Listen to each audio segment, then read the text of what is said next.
Tajuk utama 28 Mac, Kuala Lumpur menggerak langkah meraih sokongan dunia terhadap isu Palestin. Turut dimuatkan semua kawasan diwarta sebagai hutan yang dilindungi. Kementerian Umum hasil ujian ke atas sausage.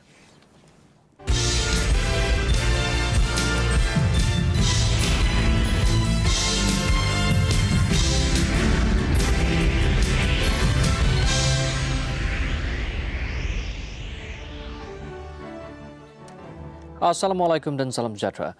Sambil membidas pertemuan bangsa-bangsa bersatu terutama Majlis Keselamatan, Kuala Lumpur hari ini mengajukan agar gerakan masyarakat sivil dunia diperhebatkan untuk memberi tekanan ke arah penyelesaian isu Palestin. Perdana Menteri Datuk Seri Abdullah Ahmad Badawi berkata, masyarakat sivil mempunyai banyak kelebihan yang di luar jangkauan proses antara kerajaan. Datuk Seri Abdullah merasmikan persidangan antarabangsa masyarakat sivil sejagat mengenai keamanan di Palestin. Persidangan ini diatur hasil cetusan idea Perdana Menteri yang mahu gerakan masyarakat sivil global dibangkit untuk meningkatkan tekanan ke arah satu penyelesaian segera konflik Israel-Palestin. Formula ini bertunjangkan kejayaan sama ketika menentang rejim apartheid, Perjanjian Kyoto selain Rome Statute yang membawa kepada penubuhan Mahkamah Jenayah Antarabangsa.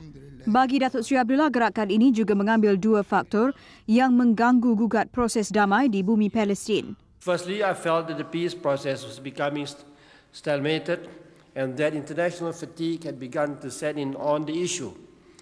Secondly, I felt that there was a compelling need to invigorate the search for peace in Palestine by turning to the citizens of the world. This is taking into account the constraints and limitations of the intergovernmental process. Bagi Datuk Seri Abdullah, masyarakat dunia perlu mengenakan tekanan kekuasaan moral dan sewajarnya berperanan lebih aktif dengan profil yang lebih tinggi dalam sumbangan ke arah usaha damai di bumi Palestin. Dalam ucapannya, Perdana Menteri turut membawa perhatian peserta persidangan kepada punca kebuntuan sebelum ini. Beliau turut melakarkan perkembangan Malap Roadmap yang ditaja oleh 4 kuartet antarabangsa. It is time for the United Nations, specifically the Security Council, to play a pivotal and proactive role in resolving the conflict. Debates in the United States, debates in the United Nations Security Council and the General Assembly by themselves are not enough. The resolutions passed by the two UN organs must be followed up and acted upon, not ignored with impunity. Menurut Datuk Seri Abdullah, masyarakat dunia menyokong penyelesaian ke arah pembentukan dua negara, Palestin yang merdeka di samping Israel dan Timur Jerusalem atau Baitul Maqdis menjadi ibu negaranya di samping hak ke atas Gaza dan Tebing Barat. Formula ini memaksa Palestin melepaskan hampir 70% daripada jajahan berdasarkan faktor sejarah yang sewajarnya diambil kira oleh Israel. In looking for a creative way out of this stalemate, I'm not at all suggesting that we abandon the intergovernmental process because at the end of the day, the Israeli-Palestinian conflict must be solved through that process. No doubt the solution to this international problem of historic dimensions would also require the imprimatur of the United Nations. But at a time when the process is stalled interminably, at a time when that process is stalled indeterminately and runs the risk of being buried altogether, I thought there is a unique role for civil society to play in ways that the intergovernmental process might not be able to do. Mengakhiri ucapannya, Perdana Menteri melahirkan harapan setiap peserta akan pulang dan memulakan gerakan membangkitkan semangat di negara masing-masing. Lebih 400 peserta hadir pada persidangan yang julung kali diadakan itu, termasuk dari Israel.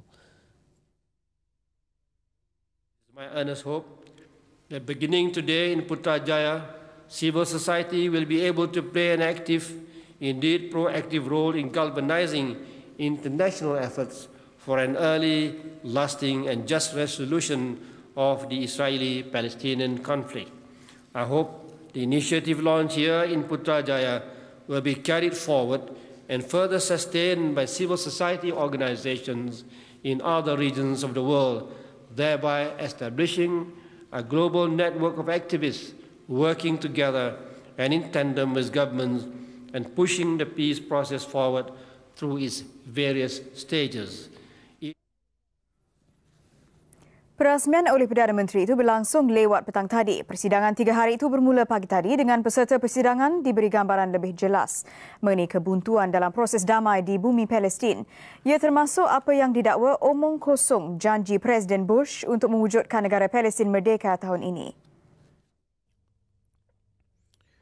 Pengunduran ini diperlihat sebagai laluan kepada jalan damai kepada konflik lebih setengah abad itu setelah berundur dari Jericho dan Tulkarem dan kini sedang dalam usaha mengundurkan tenteranya di Kalkilia. Dunia disajikan dengan apa yang disifatkan sebagai komitmen Perdana Menteri Israel Ariel Sharon.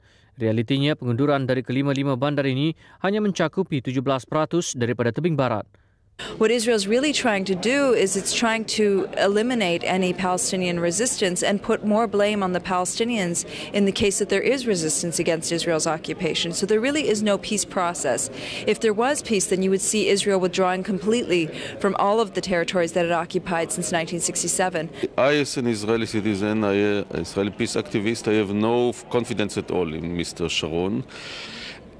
What he hopes to achieve is that he will withdraw from Gaza and then he will tell the world and the international public opinion, now I've done enough, now leave me alone. And we at least... Selain tindak tanduk Israel, peranan negara serantau dan pertubuhan yang berkepentingan juga dipersoal peserta persidangan. The governments in the Arab region in particular, most of them are very weak governments. Most of them are very much dependent on protection from outside, especially the United States of America, and therefore they are not free to adopt the policy they want. And if you think about it, it's not really the United States of America that is directly protecting Israel. It is indirectly protecting and empowering Israel. But it is the Arab neighboring countries that are protecting Israel. What is NAM doing right now vis-a-vis the United States? It's being very quiet. Whatever it's doing, I don't see it. It needs to do more. So all of that has to happen. The role of the Global South at the governmental level, the role of peoples of the South are united with the people in the United States that are mobilizing against this war. We have to figure out what we can do together. I think on the part of Malaysia as a government, nobody will say that we have done enough. We know that. There will always be people who have got contrary views. But I think we must be very confident that we have done everything possible as a chairman of NAM, as a chairman of IC, within the constraints of the various political system and the diversity. I think we have done very well. Dakwaan itu turut dijawab Perdana Menteri dalam sidang media lewat petang tadi. Beliau antara lain mengakui masih ada ruang untuk mempertingkatkan apa yang sedang dilakukan. Our efforts have not been successful, have not borne fruit. But we must continue. We must continue to pressure and to seek the best ways of resolving this conflict. We are at the moment doing everything we can to ensure that the roadmap could be implemented. We have already had our representatives of the OIC and of NAM too have met the quartet and to talk to all the members of the quartet and to convey to them what our positions are. And I think it is important that we continue to maintain that pressure and we must engage them to talk to them. I think that's one of the ways we can do. We are opting for diplomatic approach. We are not calling for war. That's something that we shouldn't. Hasil sampel sausage dari 2 kilang pengeluar makanan di Selayang yang diserbu baru-baru ini disahkan tidak dicemari sumber khinzir. Keputusan ujian itu diumumkan Menteri Perdagangan Dalam Negeri dan Hal Ehwal Pengguna Datuk Syafiee Apdal. Dalam satu kenyataan yang difakskan kepada TV3, Datuk Syafiee berkata hasil serbuan pihak berkuasa 14 Mac lalu telah menyita 150 karton sausage ayam dari Mueller Sausage House Sendirian Berhad. Turut dirampas 65 karton burger ayam dan lembu dari Pacific Refrigerating. Sampel terbabit kemudian dihantar ke Jabatan Kimia untuk dianalisis. Dan hasil ujian DNA yang dikemukakan adalah seperti berikut. 1 sampel sarung sausage diperbuat daripada tumbuhan, 3 sampel sausage tanpa sarung adalah dari sumber ayam, 3 sampel sausage bersarung, sausage dari sumber ayam dan sarungnya dari sumber kambing biri-biri. Sehubungan itu, menurut Datuk Syafi, Kementerian berpuas hati dengan keputusan analisis yang tidak mengesan sumber khinzir dalam produk terbabit. Bagaimanapun, Kementerian akan terus membuat pemeriksaan untuk mengetahui sumber bahan bagi membuat sausage dari syarikat terbabit dari sumber halal atau sebaliknya. Jika laporan terbukti benar, tindakan undang-undang katanya akan tetap diambil. Bagaimanapun, pemeriksaan ke atas kedua-dua kilang terbabit mendapati perniagaan menggunakan logo Halal Jaiz telah tamat tempoh 28 Januari 2004. Menurut Datuk Syafiee, berikutan itu kedua-dua kilang akan didakwa mengikut Seksyen 15 Akta Perihal Dagangan 1972. Denda maksimum yang boleh dikenakan RM100,000 atau 3 bulan penjara atau kedua-duanya bagi orang perseorangan, atau maksimum RM250,000 bagi syarikat korporat.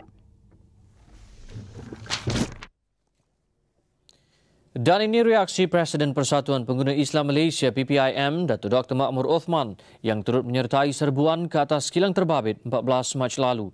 Beliau ketika dihubungi petang tadi menegaskan tidak pernah mengeluarkan kenyataan sausage berkenaan mengandungi sarung daripada usus khinzir. Pada awal ini kita konsisten mengatakan bahawa daripada maklumat yang kita perolehi, pertama, syarikat tersebut menggunakan logo yang telah tamat tempoh. Yang kedua, mereka menggunakan tanda yang sendiri. Yang ketiga, mereka menggunakan natural casing ataupun casing yang diperbuat daripada sumber haiwan. Dan memang kita tidak pernah membuat apa-apa kenyataan yang mengatakan ia adalah daripada babi. Dan maklumat-maklumat yang kita terima itu memang konsisten dengan hasil ujian kimia yang dibuat bahawa ia adalah daripada usus haiwan. Dan kita juga memperoleh maklumat yang sahih bahawa tidak ada mana-mana pihak berwajib Malaysia yang mengesahkan bahawa usus ataupun casing yang diimport itu adalah dari sumber yang disahkan kehalalannya. Kami turut ke kilang Mueller Sausage House Sdn Berhad, satu daripada syarikat yang didakwa mengeluarkan sausage dicemari khinzir, untuk mendapatkan komen. Pengarah syarikat terbabit yang lega dengan hasil analisis sausage itu memberitahu pihaknya tiada kena-mengena dengan pengimportan sarung sausage tetapi membelinya daripada pembekal. No, all the casing we get it from supplier we buy here. We don't import anything at all. No, we didn't. Yes, yes. Everything we buy Everything is from the supplier, which we get the halal cert from them. Yes. Tambah Susan, syarikat itu akan memulakan operasinya semula esok setelah mendapat kebenaran daripada Jabatan Kesihatan siang tadi, dan syarikat berkenaan tidak berniat mengambil tindakan undang-undang terhadap mana-mana pihak. Of course, I feel very sad.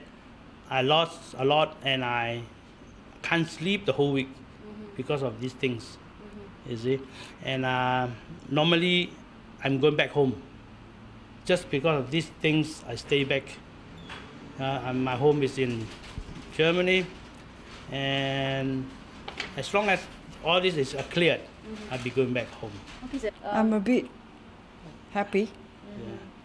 Of all these 2 weeks, I would rather say that it hurts everybody.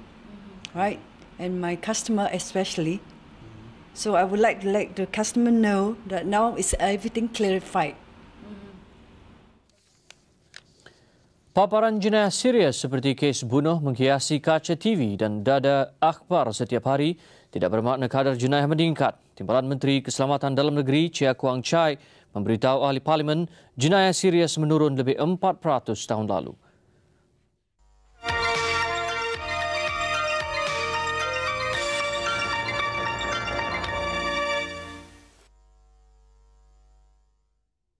We compare the 2003 figures, it's exactly for some reason exactly the same. Also 565. So it's a 0 increase and 0 reduction. But if you compare the figures for the first 2 months of this year, you will see a reduction month to month. It means the 2 months of 2003 and the January, February of 2004. You see a reduction of 26 cases. Perangkaan itu merujuk kepada jumlah kes bunuh 2003, 2004 dan 2 bulan pertama tahun ini. Pada keseluruhan, jenayah berat seperti membunuh, merompak dengan senjata dan merogol turun sebanyak 4.9%. Bagaimanapun ini tidak bererti pasukan keselamatan dalam negara gembira. Usaha membantras jenayah akan terus dipergiatkan. Paya Indah Wetlands yang ditutup kepada umum Februari lalu akan dibuka semula awal tahun depan. Suara Parlimen yang menarik nafas lega dengan komitmen kerajaan untuk memelihara khazanah alam di tanah bekas Lombong itu tidak mahu kesilapan lampau diulangi. Sebaliknya berharap ia akan diurus dengan baik agar kepelbagaian biodiversitinya dipelihara. Pada pandangan kerajaan, projek ini adalah sebuah projek yang amat berfaedah dan tidak merupakan satu pembaziran. Ia telah berjaya memulihkan sebuah tanah bekas Lombong yang tandus dan berpasir kepada sebuah kawasan hijau yang terpelihara. Ia menggunakan konsep kaedah penanaman semula dan usaha rehabilitation untuk mengembalikan kehijauan. Itu jawapan Datuk Mustafa ketika menjawab soalan Ahli Parlimen Permatang Pauh, Datin Seri Dr. Wan Azizah Wan Ismail. Ujarnya kerana kesulitan kewangan pengurus projek, kerajaan pada 1 Mac lalu mengambil alih pengurusan di Tanah Lembap lebih 450 hektar itu. 75 juta ringgit dilabur kerajaan untuk memulihkan kawasan tanah bekas Lombong ini kepada pusat pemeliharaan, di mana peruntukan pertama sebanyak 42 juta diluluskan pada Februari 1998 dan bakinya pada September 2003.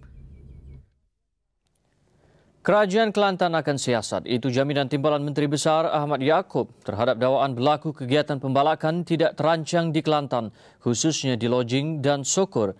Dan kata beliau lagi, kerajaan negeri juga sedia bekerjasama dengan kerajaan pusat bagi mengatasi masalah itu. Semalam, Setiausaha Parlimen Kementerian Alam Sekitar dan Sumber Asli Sazmi Miah mendedahkan apa yang dilihat sebagai pembalakan tidak terancang dan penebangan pokok di hutan simpan Lojing dan Sokor. Apa yang berlaku, kata beliau, turut meninggalkan kesan terhadap alam sekitar dan sistem ekologi kawasan. Dan Sazmi juga mendakwa di Sokor, lesen dikeluarkan kerajaan negeri untuk aktiviti pelombongan emas. Tetapi apa yang berlaku ialah pembalakan.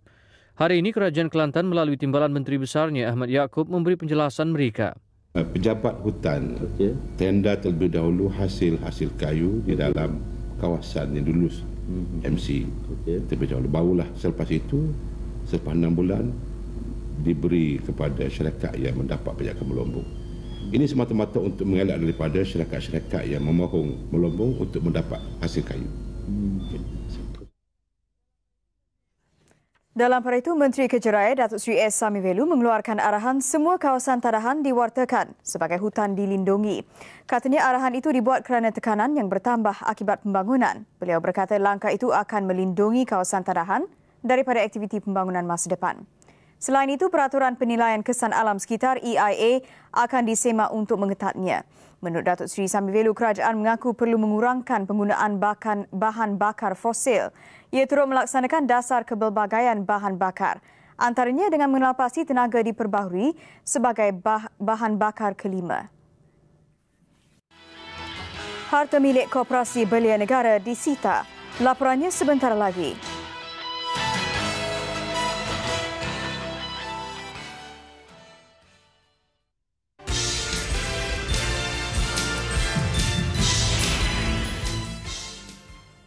Ini berita baik bagi penduduk di kawasan tanah rancangan Felda di Pahang yang menghadapi masalah bekalan air. Timbalan Perdana Menteri Datuk Seri Muhammad Najib Razak hari ini mengumumkan sejumlah 150 juta ringgit diluluskan oleh Felda untuk mengatasi masalah itu. Masalah bekalan air di kawasan Felda di Pahang pernah disiarkan buletin utama Disember tahun lalu. Antara kawasan yang teruk terjejas ialah Felda Bera dan Ulu Jempol. Dan pengumuman Datuk Seri Najib mengenai projek bekalan air di 2 kawasan itu memberi sinar harapan kepada lebih 10,000 keluarga peneroka di kawasan terbabit. Menurut Datuk Seri Najib, kerja-kerja pembinaan dan membaik pulih loji air serta menggantikan paip air usang di tanah rancangan Felda terbabit akan dimulakan pertengahan tahun ini. Anak syarikat Felda iaitu Felda Engineering Sdn Bhd dan Felda Construction Sdn Bhd akan bertanggungjawab menjalankan kerja-kerja terbabit di samping beberapa subkontraktor yang akan dilantik. Ia dijangka mengambil masa 2 hingga 2,5 tahun. Katanya Felda bersetuju membiayai kos mengatasi masalah bekalan air itu sebagai sumbangan kepada Kerajaan Pahang yang telah menyumbang kira-kira 45% tanah daripada keseluruhan tanah rancangan milik Felda di seluruh negara. Felda mengambil keputusan untuk meneruskan peruntukan sebanyak 150 juta dan ini merupakan keputusan dengan menggunakan dana Felda sendiri, bukan daripada kerajaan pusat tapi dana Felda sebagai usaha kita bukan sahaja menyelesaikan masalah air di Pahang tetapi kerana mengambil kira sumbangan besar Kerajaan Negeri Pahang kepada Felda. Koperasi Belia Nasional Berhad Kobena hari ini diberi tempoh 14 hari untuk membayar 6.4 juta ringgit kepada sebuah syarikat setelah rayuannya mengetepikan tuntutan itu ditolak Mahkamah Persekutuan. Sehingga tempoh itu sejumlah besar harta milik Kobena di ibu pejabatnya di Ibu Negara disita oleh Mahkamah siang tadi. Red penyitaan dan penjualan diserahkan kira-kira 10 pagi tadi oleh Bailiff Mahkamah Tinggi Melaya di Ibu Pejabat Kobena di Jalan Raja Abdullah. Red bertarikh 15 Mac ini ditandatangani Timbalan Pendaftar Pentadbiran dan Penguatkuasaan Mahkamah Tinggi Melaya Muhammad Din Gilal Dinhan. Tindakan dilakukan berikutan perintah Mahkamah bertarikh 6 Disember 1993 dan perintah persetujuan bertarikh 3 Disember tahun lalu.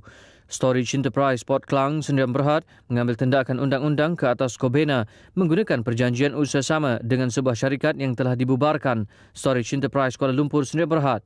Usaha sama membabitkan pembinaan sebuah gudang di Pelabuhan Klang.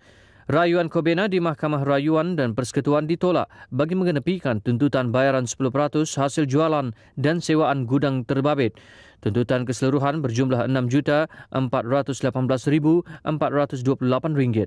Barangan disita termasuk peralatan pejabat dan akan dilelong sekiranya Kobena gagal menjelaskan tuntutan terbabit dalam tempoh 14 hari. Kobena ditubuhkan pada 1976 di bawah Ordinan Koperasi 1948 dan mempunyai ahli kira-kira 50,000 orang di seluruh negara. Di Johor, 3 pucuk pistol dan berpuluh butir peluru dipercayai milik perompak yang terbabit dalam kejadian berbalas tembak dengan polis di Kuala Lumpur 10 Mac lalu dirampas polis. Ketua Jabatan Siasatan Jenayah Negeri, Datuk Abdul Rahim Jaafar berkata, dengan tangkapan itu polis percaya 18 kes samun diselesaikan. Menurut Datuk Abdul Rahim, polis Johor yang bertindak atas maklumat menyerbu sebuah rumah di Taman Skudai Johor Bahru semalam. Pemeriksaan lanjut polis menjumpai 3 pucuk pistol, 2 revolver mengandungi 11 butir peluru, 58 butir peluru 9mm, 46 butir peluru .38, alat mencuci senjata dan sejumlah wang tunai. Berikutan itu, 2 daripada anggota kumpulan terbabit ditembak mati di Hotel Grand Seasons Kuala Lumpur. 5 ditangkap. Seorang lagi ditangkap di Permas Jaya Johor Bahru. Polis percaya ketua kumpulan itu antara yang ditahan. Mereka yang didakwa mengikut Seksyen 8 Akta Senjata Api. Sabit kesalahan boleh dipenjara 14 tahun dan 6 sebatan. Dalam hari itu, polis Johor turut merampas sepucuk pistol dan 12 butir peluru .38 milik sekumpulan penjenayah yang bergiat cergas di sekitar Johor Bahru. 8 lelaki berusia antara 16 dan 35 tahun ditangkap di sekitar Johor Bahru susulan samun di Taman Johor Jaya pada 22 Februari lalu. Komited ke arah menjadikan Malaysia negara maju sepenuhnya menjelang 2020 dan selaku Ketua Pegawai Eksekutif atau CEO negara ini, Perdana Menteri akan memastikan Malaysia terus memperkukuhkan landasan, kekuatan serta kelebihan dalam membangunkan sumber manusia. Perdana Menteri berucap merasmikan persidangan CEO antarabangsa bertema cabaran dan isu global yang dihadapi pertubuhan ASEAN di Kota Kinabalu. Teks ucapan beliau dibaca oleh Menteri Kewangan kedua, Tan Sri Nur Muhammad Yaakob. Katanya kunci utama ke arah merealisasikan wawasan 2020 adalah menerusi kemampuan sumber manusia yang berkualiti tinggi serta memperkasakan lagi aspek penyelidikan dan pembangunan. Mencari pertumbuhan ekonomi baru melalui ekonomi berasaskan pengetahuan atau K-ekonomi juga satu keperluan utama yang perlu disegerakan. Ini kerana ilmu dan inovasi adalah faktor input paling penting untuk semua cabang ekonomi. 600 delegasi dari lebih 30 negara menyertai persidangan 3 hari ini. TV3 adalah hos penyiar persidangan. Selain menggariskan dasar yang sedang dan bakal dipelopori kerajaan, teks ucapan Perdana Menteri turut menggariskan 6 kriteria yang harus menjadi pegangan CEO. Ia termasuk arif tentang perkembangan semasa, fleksibel, mempunyai jaringan niaga dan mempunyai ketahanan. Laporannya bersama Gan Ailing dari Kota Kinabalu, Sabah. We hope our CEOs, Sabah and Malaysia, also can learn and exchange ideas, and then with these CEOs from all over the world. And of course, we have renowned speakers and session chairmen for this conference, and I hope our people can learn from this expert. Katanya sambutan hangat daripada delegasi mencerminkan komitmen mereka untuk membangunkan usaha-sama yang strategik menerusi rangkaian perniagaan. Delegasi yang ditemui pula berharap platform berkenaan membuka ruang kepada mereka meneroka peluang perniagaan baru di rantau Asia. Well, we're hoping to establish business in this area, and I believe it's a great opportunity for us to display some of the things that we can do, bring some of our capabilities to the area, and hopefully network with people whilst we're here and set up some longer-term relationships. Gan Ailing, Buletin Utama, TV3.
Memperluaskan cara hidup, bekerja dan bermain dengan teknologi.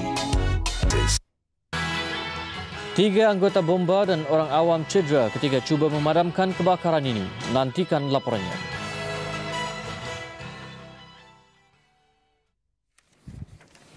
Berita luar negara.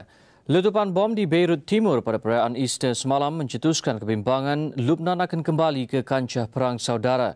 Bagaimanapun dalam usaha meredakan ketegangan ini, tokoh anti-Syria Walid Jumblat mengadakan rundingan dengan puak Hizbullah.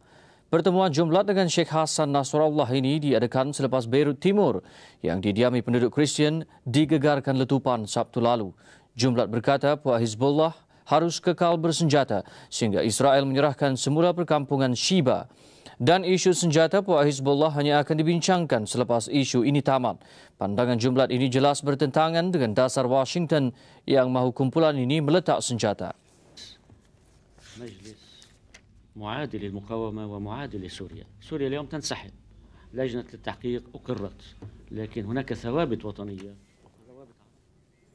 Sementara itu, stesen televisyen Al-Arabiya menyiarkan rakaman video detik-detik sebelum letupan yang meragut nyawa bekas Perdana Menteri Lubnan, Rafiq Al-Hariri bulan lalu. Ia dirakamkan pada 14 Februari oleh kamera televisyen litar tertutup CCTV dari sebuah bank berampiran tempat kejadian. Antara lain, ia menunjukkan sebuah truk pickup sedang bergerak perlahan seiring dengan konvoi kereta hitam yang membawa bekas Perdana Menteri Lubnan itu. Sejurus kemudian, truk itu meletup dan ia menyebabkan konvoi Hariri musnah. Rakaman sepanjang 90 saat ini kini dijadikan bahan bukti dalam penyiasatan pembunuhan Hariri.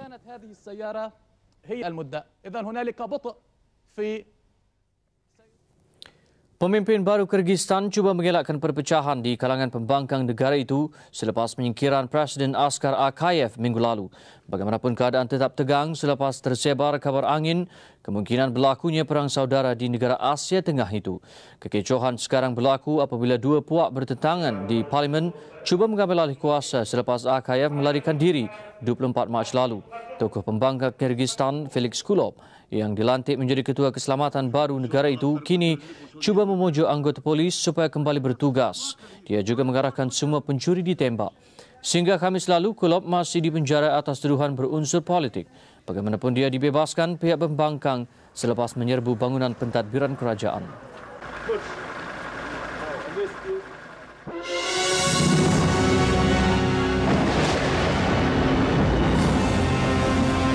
Biar apa jua cuaca yang melanda, lindungilah kediaman dan keluarga anda dengan Dulux Weather Shield.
Sukan selepas ini, kita bersama Abu Bakar Atan. Antara paparan sukan malam ini, gelagat penyokong Selangor dan aksi bola sepak kelahikan Piala Dunia. Senario sedih sukan negara, 31 persatuan sukan dibatalkan pejabat Pesuruhjaya. Laporannya selepas ini.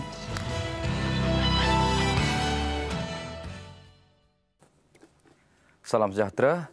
Kurang 4 bulan sejak bergelar Pesuruhjaya Sukan, Tan Sri Elias Omar sudah mula menunjukkan siapa dirinya yang sebenar. Hari ini 29 persatuan sukan dibatalkan dan 2 lagi digantung oleh pejabat Pesuruhjaya. Bukan sikap drastik Tan Sri Elias yang mahu ditonjolkan, tetapi mendedahkan situasi sedih. Mungkin banyak pihak tidak bertanggungjawab mengambil kesempatan di atas nama sukan. Secara peribadi, Tan Sri Elias Omar mengakui beliau sedih kerana terpaksa mengambil tindakan sedrastik ini. Ia dilakukan demi kemajuan sukan. Bukan untuk nak menjatuhkan maruah ke, nak memalukan sesuatu. Ini adalah tanggungjawab saya untuk memberitahu akan kedudukan mengenai persatuan-persatuan yang tersebut supaya orang ramai dapat berwaspada. Senarai 29 persatuan yang dibatalkan dan 2 digantung, satu rekod yang memalukan negara. Sebelum mengambil tindakan, pejabat Pesuruhjaya Sukan telah menghantar beberapa surat peringatan kepada semua persatuan itu. Ibarat mencurah air ke daun keladi, semuanya menjadi sia-sia. Sebab apa dia tak ada masyarakat bertahun-tahun? Yang setengahnya tahun sejak 99, 98. Lepas tu kita hantar reminder dan sebagainya. Dia tak jawab. Tan Sri Elias menjangka selepas ini banyak lagi kes pembatalan dan penggantungan, terutama ke atas persatuan sukan peringkat daerah dan kelab. Beliau memberi amaran, andai ada di antara persatuan itu yang cuba menipu orang ramai atau masih mengambil wang dari pihak penaja, mereka boleh didakwa. Ya, mengikut peruntukan, mengikut seksyen, ini adalah kegiatan yang melanggar undang-undang dan boleh dibawa ke mahkamah. Nasihat Tan Sri Elias, jika mahu kembali aktif, persatuan itu masih boleh mengemukakan rayuan.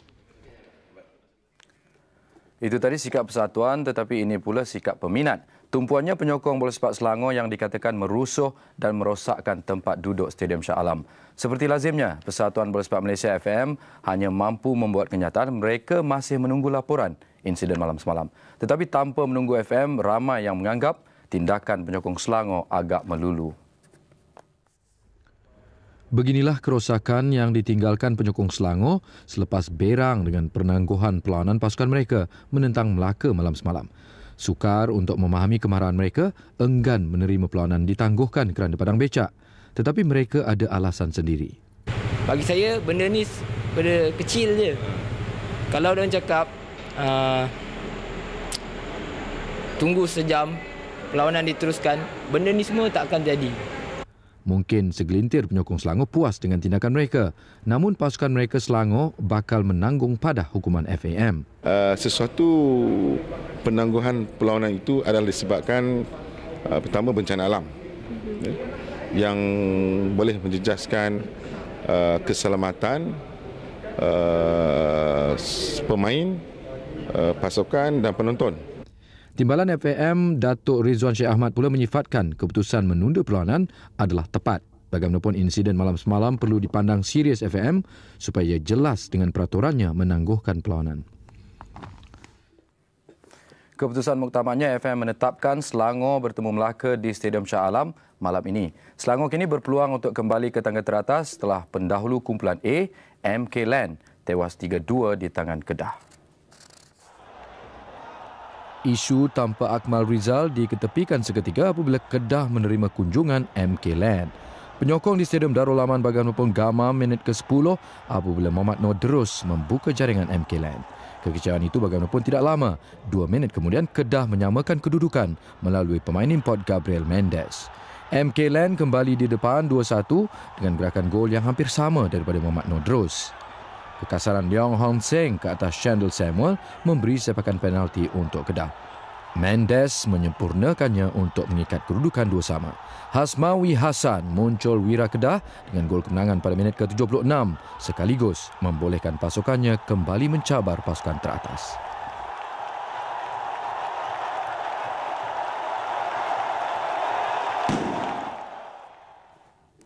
Bola sepak kelakar Piala Dunia, saingan dua pasukan teratas Amerika Selatan terus tertumpu antara Argentina dan Brazil. Dengan Ronaldo yang beraksi di bawah keupayaan sebenar, Brazil nampak cemas sebelum menang tipis ke atas Peru di arena sendiri. Kemenangan yang menyaksikan Brazil kembali merapatkan jurang mata di belakang Argentina. Ecuador di tangga ketiga, susulan kemenangan bergaya ke atas Paraguay. 4 pasukan tangga teratas layak automatik ke pusingan akhir di Jerman tahun depan. Selepas dipaksa seri pada aksi pertama di 5, Peru juga liat untuk ditumbangkan di Guyana. Status tuan rumah juga tidak memberi kelebihan buat juara Piala Dunia Brazil. Prestasi kurang memberansangkan Ronaldo di Liga Spanyol seperti terbawa-bawa ke perlawanan ini. Lantaran cantik Cafu sekadar menyaksikan Ronaldo menyepak angin. Begitu juga umpanan rakan sepasukan di Real Madrid, Roberto Carlos, gagal disudahkan Ronaldo. Tanpa gol pada babak pertama memaksa jurulatih Carlos Alberto Parreira memasukkan bintang muda Santos, Robinho, untuk menambah bisa serangan. Bermula gerakan Robinho, Ronaldo akhirnya bijak memperdaya benteng Peru untuk memudahkan Kaká merembat masuk gol kemenangan Brazil. Kemenangan 1-0 belum cukup untuk mengatasi Argentina di tangga teratas zon Amerika Selatan dengan 25 mata. Brazil kekal di tangga kedua, 2 mata di belakang Argentina. Sekian sukan untuk malam ini, kembali bersama Azmi dan Ann selepas ini. Salam hormat dan selamat malam. 3 anggota bomba dan seorang penduduk cedera ketika cuba memadam kebakaran membabitkan 16 kedai 2 tingkat di Pekan Teluk Panglima Garang, Banting pagi tadi. Kebakaran dipercayai berpunca dari sebuah kedai jahit. Api marak dengan cepat kerana kedai diperbuat daripada kayu. Keadaan diburukkan dengan cuaca panas dan angin kencang. 5 jentera bomba dari Pelabuhan Klang, Andalas dan Banting yang digegaskan ke tempat kejadian berjaya mengawal api dalam tempoh sejam. Semua mangsa yang cedera dihantar ke Hospital Tengku Ampuan Rahimah untuk rawatan. Punca kejadian dan jumlah kerugian masih disiasat.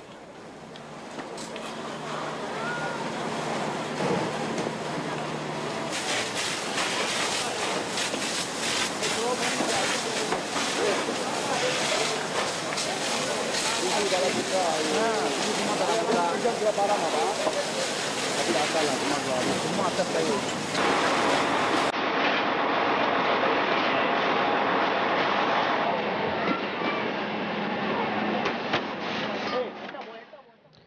Berita utama berakhir dengan visual latihan penyelamat penumpang kapal terbang yang terhempas. Latihan dianjurkan Malaysia Airports Berhad bagi menguji keberkesanan plan kecemasan lapangan terbang. Dengan itu, salam hormat. Selamat malam. I got the message lah. What's this message?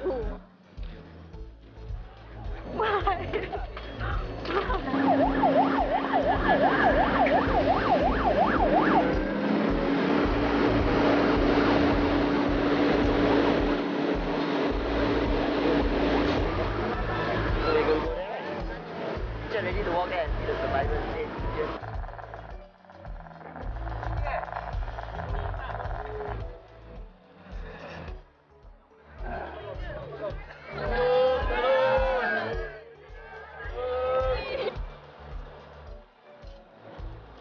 Tangan itu kayak ni. Ambil kawan saya dulu. Aduh.